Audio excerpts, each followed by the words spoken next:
The whole of South America, Argentina, Uruguay, Brazil, let's say South America, is already a dimensional getaway in itself. But the central part of southern Mexico and Peru and so on, they are the highest in energy. Because towards the South Pole there is the largest base of light beings coming directly from the South Pole, so the area from the South Pole to Central America, so it is 15,000 kilometers of very pure energy coming from below. Beyond the very serious social difficulties that South America is experiencing, but it is experiencing them because of corrupt mafia politicians, not because the earth doesn't give. The earth gives everything. It is the most fertile land in the world, both marine and terrestrial. And there, I had some of my greatest experiences in history. I received 2 stigmata, in the ribs and in the forehead in Uruguay. I saw the beings of light, I saw Jesus Christ. In short, I had many experiences. The last one, I will tell you briefly, but many of you know it, happened in Paloma, which means dove. It is on the shores of the Atlantic Ocean. It is a small seaside town, touristy but not very busy in the autumn and winter. I was there in autumn.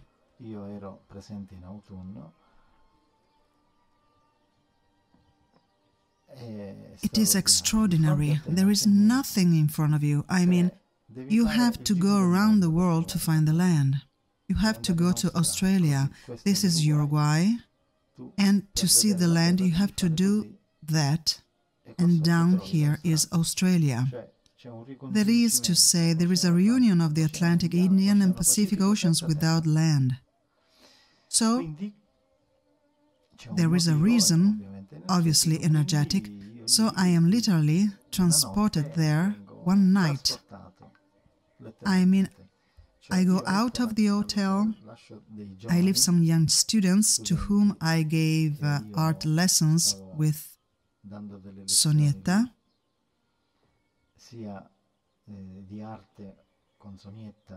because I'm not an artist, general culture, journalism, spirituality, it was a kind of meeting. One evening at 11 o'clock, I left the hotel and I heard an imperious call that I had to have an experience. It's the same as when I bleed this stigmata. I feel this call wherever I am. So I go out, I go to the beach. The hotel is 20 meters from the sea, from here to this house. I go out, I walk 10 meters. At night, there was a full moon, and instinctively I turned left on the sand. I was walking these shoes. The sea is beautiful. I think, I'll see something here, something will happen. Instead, I see nothing, nothing happens. So, I don't get sad. I remain available at all times. I walk up the street. This is the sea, this is the beach, this is the road. I turn like this and go to the normal road. But nothing happens. I walk back. I see the sea. I thought I was 50 meters from the hotel. Instead, I was 4 kilometers away on the beach. The beach is a gulf, as if I had jumped to get there.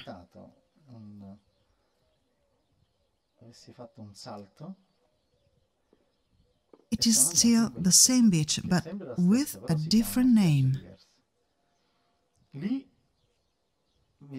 I got a bit lost there. It wasn't the same place. I couldn't find the hotel. The hotel is gone. They have taken it away from me.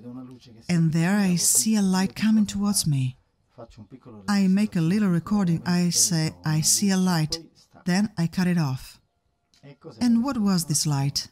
A silhouette coming from a distance, like from where those cars are. I could see this little light, this candlelight moving forward. I couldn't see anyone walking, but rather some rising. As it came closer, this candlelight took on a human silhouette. At a distance you see a little light. As you get closer, you see the human form. As he got closer, I couldn't see the classic shape, the long hair, but all in the light. You couldn't see his face until he was far enough away that I could see all his features, but that was because it was a full moon and it was half dark. He is lucky to have his light on, so I could see him well. This 3-4 meter area was light, but he was a physical body, and he was the same eternal young man that I love so much and have seen so many times. I don't know how many times, many times, but physically not hundreds, about 10 times. Then in visions I have seen him thousands of times. So because I am a human being, a bit like the apostles, I ask myself inwardly if I am sure it is him.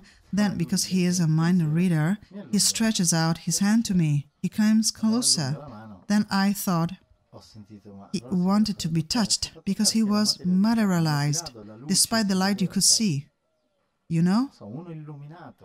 An enlightened one like that photo. Yes, like the photo, but that's the silhouette. He was really materialized. I see the tunic, I see the hands, but he has this light that allows me to see very well. And then he shakes my hand like our brothers in heaven shake it, like this. And he tells me what he told me in the message I sent to all of you. These details that I didn't write down because I like to tell them better. I wrote something about those details. Then I wrote the message, the things that struck me so much, it's touch me. And then he tells me something completely new for me and for us. I will come back from the sea. I will come back from the sea.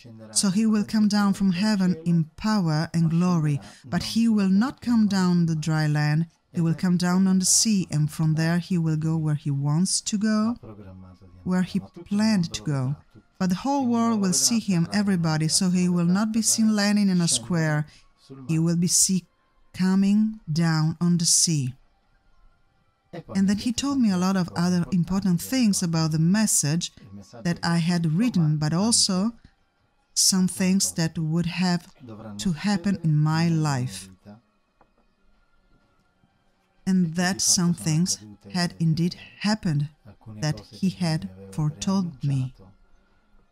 He doesn't tell me, at 8:30 you'll get in the car, you'll stop at this restaurant and this will happen to you. They don't talk like that. They indicate the subject, the time, and what is going to happen. Let's take an example. If he had told me that I would have a meeting with an important person, or that I will have an experience at the Calogero restaurant in Palermo, their language will be like this. You will go to the city, the New Jerusalem this time, there in a dwelling where they give bread and fish to the people. You will have there, that's the language they use, let's say solemnly, not because they want to boast, but because we have to live this mysticism, to live, to read, to listen to these concepts in order to realize the values of the spirit in matter as they want. Because Jesus can say, go to the restaurant, a man will come and give you a message.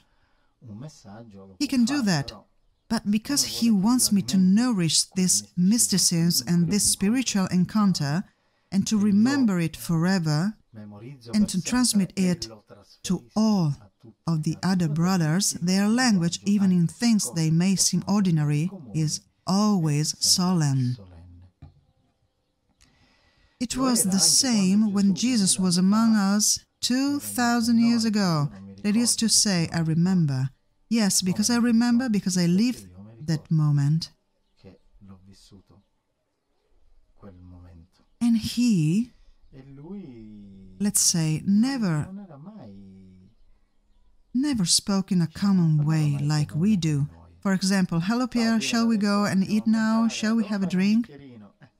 He always had a solemn way of speaking, except when he was joking. When he was joking, he was more human, he would make a few jokes, but when he was talking about something general, for example, we are getting up now and going to the restaurant, he would say, guys, brothers, tonight we are getting up and going to the restaurant to have dinner. This is conference talk.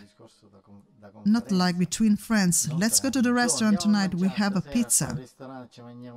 That was not Jesus' way of talking. He had this gallant way, but when he joked with friends, he was basically mocking, he was teasing.